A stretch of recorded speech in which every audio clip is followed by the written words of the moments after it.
Shalom saudara, hari ini saya ingin mengajak kita untuk merenungkan satu kebenaran firman Tuhan, yaitu mengenai rest atau istirahat di dalam Tuhan.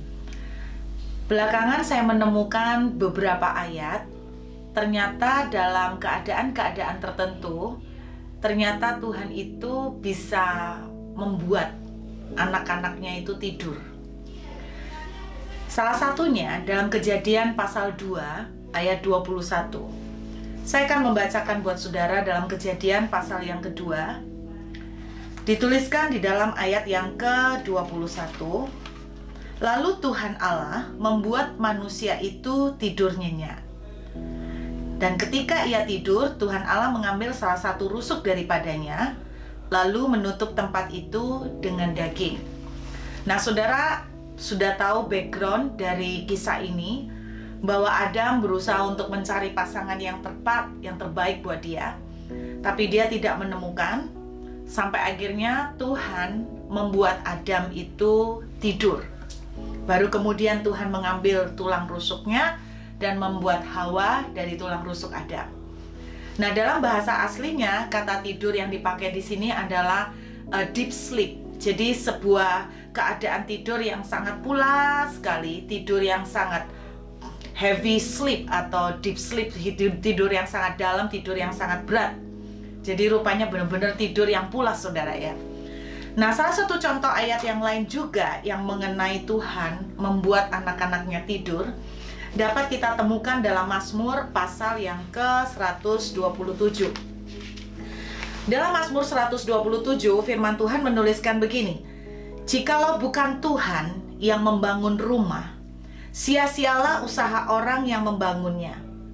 Jikalau bukan Tuhan yang mengawal kota, sia-sialah pengawal berjaga-jaga. Sia-sialah kamu bangun pagi-pagi dan duduk-duduk sampai jauh malam, dan makan roti yang diperoleh dengan susah payah, sebab ia memberikannya kepada yang dicintainya pada waktu tidur." Nah, ayat ini sering dipakai dan diterjemahkan pengertiannya seperti ini: percuma kita tuh kerja ngoyo, percuma kita itu sampai susah-susah, karena Tuhan memberikan blessing atau berkatnya untuk anaknya pada waktu justru rest atau tidur. Nah, ayat ini kalau dipakai sama orang malas, saudara, cocok sekali ya. Mereka punya alasan. Nah, makanya nggak usah susah-susah, nggak usah kerja keras, karena toh Tuhan kasih berkat roti pada waktu tidur. Nah, ternyata dalam terjemahan bahasa Inggris, salah satu contohnya dalam terjemahan bahasa Inggris, itu pengertiannya berbeda sama sekali, saudara. Nah, dalam terjemahan bahasa Inggrisnya bunyinya begini dalam King James Version: "For so he gave his beloved sleep." Jadi artinya, sia-sialah kamu bangun pagi-pagi dan duduk sampai jauh malam, dan makan roti yang diperoleh dengan susah payah, sebab Tuhan memberikan tidur bagi orang yang dikasihinya. Jadi artinya, bukan Tuhan memberkati pada waktu tidur, tapi Tuhan membuat orang-orang yang dikasihinya itu tidur dulu. Itu ceritanya, saudara. Jadi dari dua ayat ini, baik kitab Kejadian maupun Mazmur, kita itu menemukan bahwa ternyata dalam kondisi-kondisi tertentu, Tuhan itu benar-benar bisa membuat anak-anaknya itu tidur. Nah, di banyak ayat di Alkitab juga saya menemukan, saudara, bahkan kadang-kadang kalau Tuhan itu melihat anaknya itu disuruh tidur, nggak mau tidur istilahnya ya, Tuhan bisa membuat anak-anaknya itu dipaksa untuk tidur. Salah satu contoh tadi dalam kisah Adam. Adam itu dibuat tidur bahkan a very deep sleep, tidur yang sangat dalam. Seperti orang terkena dikasih obat tidur gitu ya.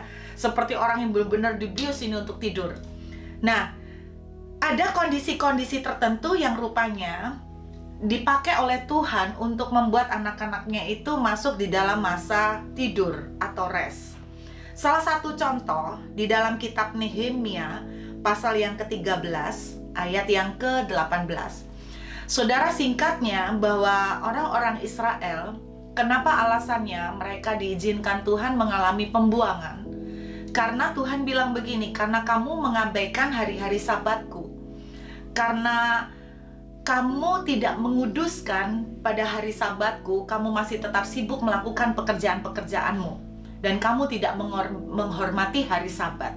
Dengan kata lain, Tuhan terpaksa, dalam tanda kutip seperti terpaksa, mengizinkan orang-orang Israel untuk dibawa dalam pembuangan adalah dengan maksud supaya mereka dipaksa dalam satu sikon, supaya mereka rest, supaya mereka tidur, supaya mereka masuk dalam Sabat, supaya mereka istirahat.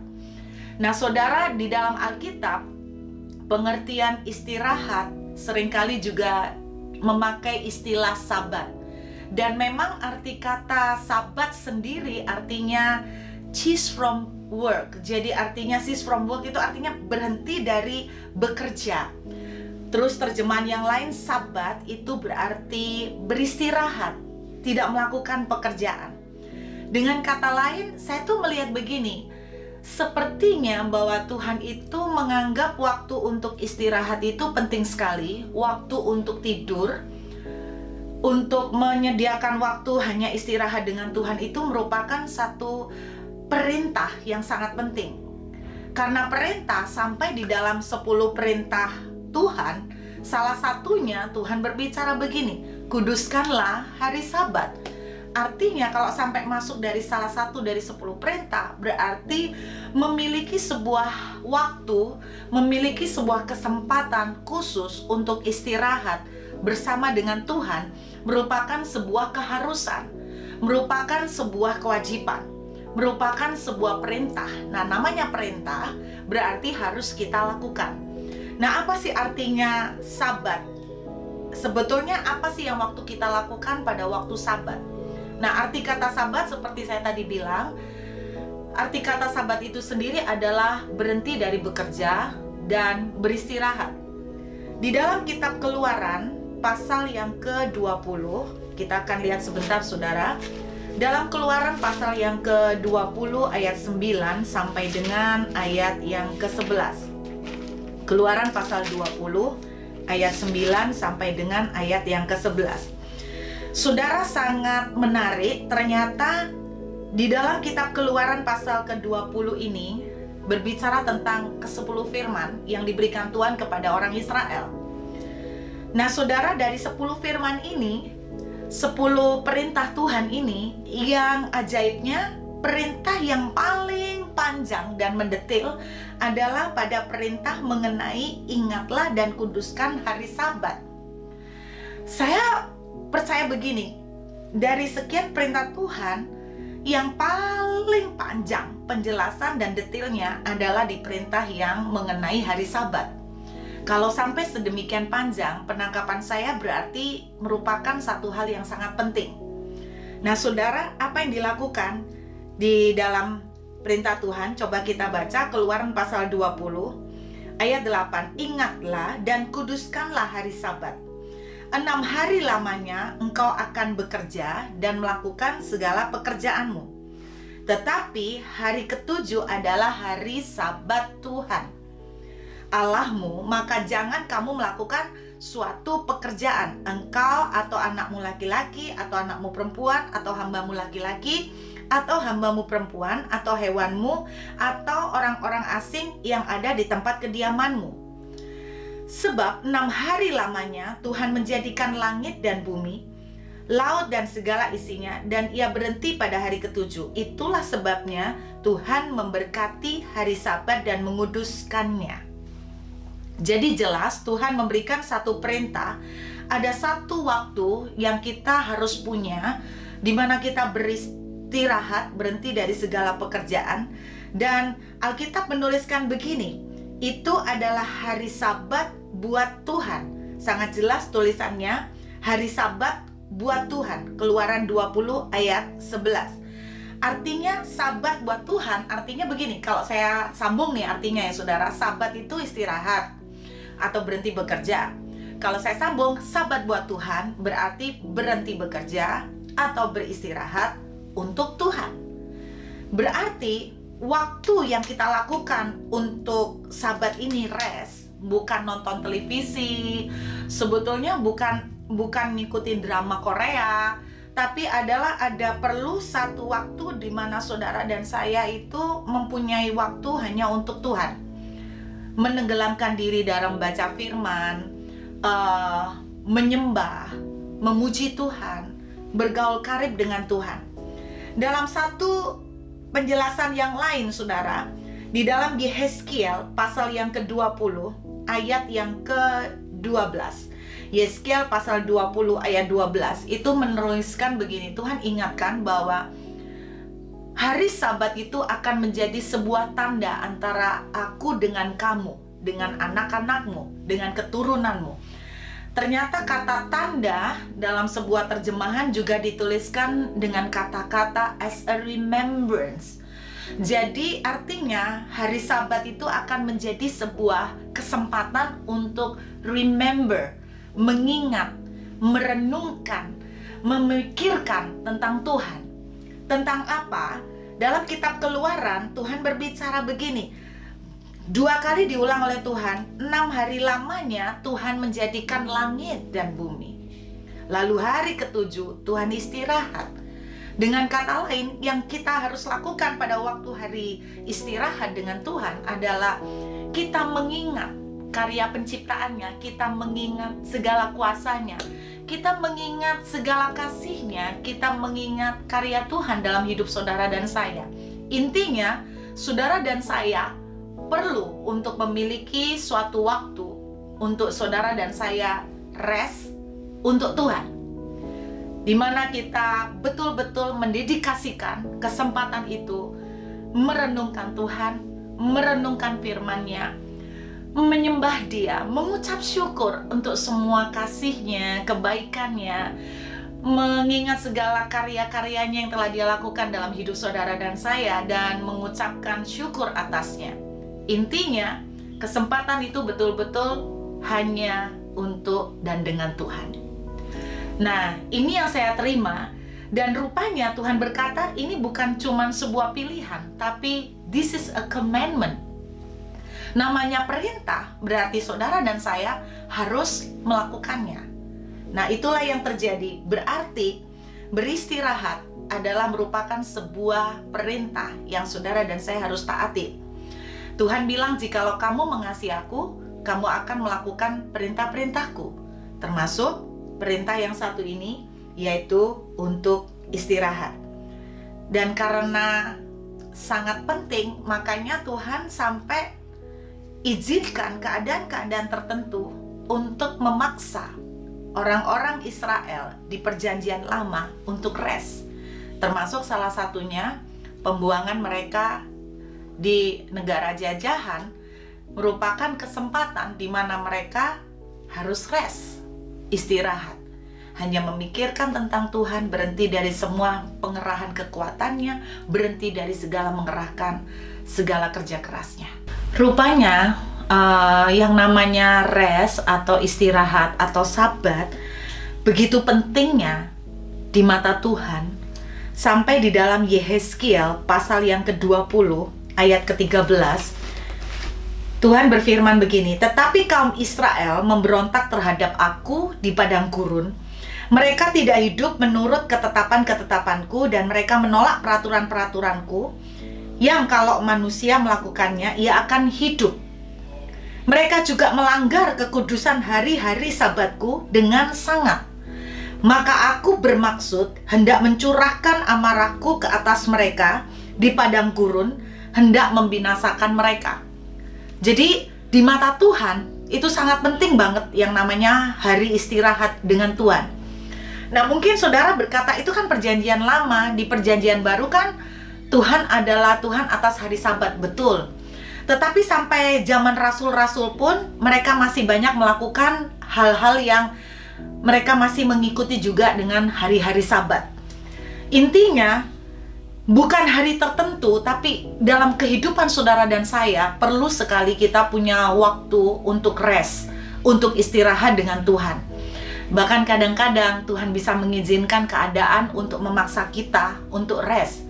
Saya sampai hari ini punya satu pemikiran bahwa keadaan yang terjadi di sekeliling kita sekarang dengan adanya pandemi, di mana semua negara hampir semuanya memberlakukan lockdown, dan di banyak negara memberlakukan peraturan-peraturan di mana saudara dan saya tidak boleh keluyuran, harus stay at home. Orang-orang mulai bekerja di rumah, dalam tanda kutip juga dirumahkan. Kadang-kadang saya mulai berpikir bahwa ini pun bisa merupakan sebuah bentuk yang diizinkan Tuhan untuk memaksa saudara dan saya untuk rest. Karena dengan cara seperti ini akhirnya bisa mau tidak mau kita akhirnya ya harus istirahat. Kita akhirnya berhenti mengurusi pekerjaan kita. Dan di sini saya sangat yakin semakin banyak orang yang berteriak untuk mencari Tuhan, karena secara kekuatan mereka sudah tidak tahu bagaimana menyelesaikan persoalan-persoalan yang terjadi hari ini. Dan inilah saatnya saya sangat yakin begitu banyak orang akan semakin mencari dan berteriak kepada Tuhan, memohon pertolongan, memohon jalan. Dan inilah saya, di satu sisi saya mempercayai bahwa keadaan yang terjadi di sekitar kita hari-hari ini merupakan keadaan yang diizinkan Tuhan untuk membuat saudara dan saya, ayo kita rest, kita istirahat dengan Tuhan. Di satu sisi saya melihat bahwa kok serem ya, sampai orang-orang Israel yang tidak mau istirahat itu sampai diizinkan ke dalam pembuangan. Tuhan begitu murka. Tapi di sisi yang lain, saya juga menemukan bahwa berkat dari orang yang beristirahat dengan Tuhan itu juga sangat dahsyat. Dalam Yesaya, kita akan baca sebentar saudara ya. Dalam kitab Yesaya pasal yang ke-58 itu salah satunya yang sangat jelas. Bahkan Tuhan bicara begini dalam kitab Yesaya 58. Kita mungkin lihat dulu dalam Yesaya 58 ayat yang ke-13 saudara ya. Tuhan bilang begini di Yesaya 58 ayat yang ke-13, apabila engkau tidak menginjak-injak hukum Sabat dan tidak melakukan urusanmu pada hari-hari kudusku, apabila engkau menyebutkan hari Sabat itu hari kenikmatan. Saya berdoa bahwa ketika Tuhan izinkan semua pandemi dan lockdown ini terjadi, mari kita belajar untuk menjadikan ini hari kenikmatan. Coba saudara bayangkan, mana bisa ini disebut hari kenikmatan. Tapi Tuhan bilang begini, kalau kamu bisa melihat di satu sisi yang lain bahwa ini kesempatan kita istirahat dengan Tuhan dan kita menikmati masa-masa rest kita dengan Tuhan. Terus Tuhan katakan, dan hari kudus Tuhan sebagai hari yang mulia, apabila engkau menghormatinya dengan tidak menjalankan segala acaramu dan dengan tidak mengurus urusanmu atau berkata omong kosong, maka engkau akan bersenang-senang karena Tuhan. Dan aku akan membuat engkau melintasi puncak-puncak bukit-bukit di bumi dengan kendaraan kemenangan. Saudara, dalam satu terjemahan yang lain dituliskan bahwa bukit-bukit ini juga diterjemahkan sebagai gunung-gunung. Nah, gunung di Alkitab seringkali berbicara tentang sebuah masalah yang hampir tidak mungkin untuk diatasi. Makanya ada ayat yang mengatakan kalau kamu punya iman sebesar biji sesawi, kamu bisa memindahkan gunung. Berarti gunung itu sesuatu yang sangat impossible. Nah, Tuhan bilang begini, kalau engkau menjadikan masa-masa restmu itu kau menikmati dengan Tuhan, kau benar-benar mengambil keintiman dengan Tuhan, maka Tuhan akan membuat kita bersenang-senang karena Tuhan. Dan kemudian Tuhan akan membuat kita melintasi, berarti menaklukkan, mengalahkan gunung-gunung yang kita bilang impossible, dan memberi kita kemenangan. Aku akan memberi engkau makan dari milik pusaka Yakub bapa leluhurmu, sebab mulut Tuhanlah yang mengatakannya. Jadi saudara, saya sangat percaya bahwa kalau kita bisa menghormati masa-masa rest kita, yuk kita manfaatkan dengan baik. Nah, satu janji Tuhan, kita akan dibuat Tuhan bersenang-senang. Kita akan menikmati kemenangan. Satu lagi saudara, di dalam Yesaya pasal 56 ayat yang ke-2. Yesaya pasal yang ke-56 ayat 2. Berbahagialah orang yang melakukannya dan anak manusia yang berpegang kepadanya, yang memelihara hari Sabat dan tidak menajiskannya, dan yang menahan diri dari setiap perbuatan jahat. Lalu saya ajak kita melompat ke ayat yang ke-6 dan 7. Dan orang-orang asing yang menggabungkan diri kepada Tuhan untuk melayani Dia, untuk mengasihi nama Tuhan, untuk menjadi hambanya. Semua yang memelihara hari Sabat dan tidak menajiskannya, dan yang berpegang kepada perjanjianku, mereka akan kubawa ke gunungku yang kudus, dan akan kuberi kesukaan di rumah doaku. Kesukaan di mana? Di rumah doa Tuhan. Berarti begini, saat kita hari-hari ini di rumah berdoa, Tuhan akan memberi kesukaan kepada kita di rumah doa. Bukan di rumah gedung bioskop, saudara. Bukan di rumah nonton TV. Tapi di rumah doa, Tuhan akan memberi kita kesukaan. Aku akan berkenan kepada korban bakaran, korban sembelihan mereka yang dipersembahkan di atas mezbahku. Sebab rumahku akan disebut rumah doa bagi segala bangsa. Saya percaya rumahku di sini bukan berbicara tentang gedung gereja, saudara. Rumahku adalah rumah di mana saudara menghadirkan Tuhan. Kalau Tuhan berkuasa di rumah saudara, kalau saudara membangun hubungan pribadi, saudara banyak menyembah. Hari-hari ini saudara banyak mendedikasikan waktu untuk mengingat Tuhan, bergaul karib dengan Tuhan. Maka di rumah itu Tuhan hadir. Dan rumah itu, rumah saudara dan saya, itu juga menjadi rumah doa, rumah Tuhan. Dan Tuhan bilang begini, aku akan memberi kamu kesukaan di dalamnya. Itu merupakan janji Tuhan. Saya merasakan kuat sekali hari-hari ini ada sebuah panggilan yang kuat buat semua anak-anak Tuhan, untuk kita kembali, untuk masuk dalam istirahat dengan Tuhan. Kapan lagi kita akan dibawa keadaan seperti ini, saudara? Kita tidak pernah lagi punya banyak waktu untuk dengan Tuhan. Semua kita sibuk cari duit. Saya bilang tidak salah. Tapi berapa banyak kita kurang punya waktu untuk bergaul pribadi. Saya sangat yakin bahwa Tuhan bilang begini, kalau kamu rest, di situ ada blessing Tuhan. Yesus itu mati pada hari ke-6, saudara. Dan lalu dia masuk istirahat. Dan di waktu Yesus istirahat, disitulah Yesus mengambil semua kemenangan atas kematian, atas kutuk, atas segala penyakit. Hari ini ketika saudara dan saya banyak rest di dalam hadirat Tuhan, kemenangan demi kemenangan sedang disiapkan buat kita. Karena itu, ayo saudara, manfaatkan waktu-waktu ini, sesibuk apapun, bahkan puji Tuhan, saya boleh katakan puji Tuhan, bahkan keadaan seperti ini pun kita harus belajar memandang seperti hari kenikmatan. Kenapa hari kenikmatan? Karena ini kesempatan kita menikmati Tuhan. Dan kalau kita menikmati Tuhan, janji Tuhan ya dan amin. Kesukaan akan diberikan. Tuhan akan membuat kita melintasi bukit-bukit dengan kendaraan kemenangan. Tuhan akan memberi kita makan dari milik pusaka Yakub. Artinya sebuah milik pusaka, hak kesulungan, sebuah milik pusaka yang wow. Dan saya yakin justru di masa istirahat, when you rest, the more you rest, the more God's blessing will come to us. Saya berdoa ini akan menjadi kekuatan buat kita di hari-hari ini. Tuhan memberkati.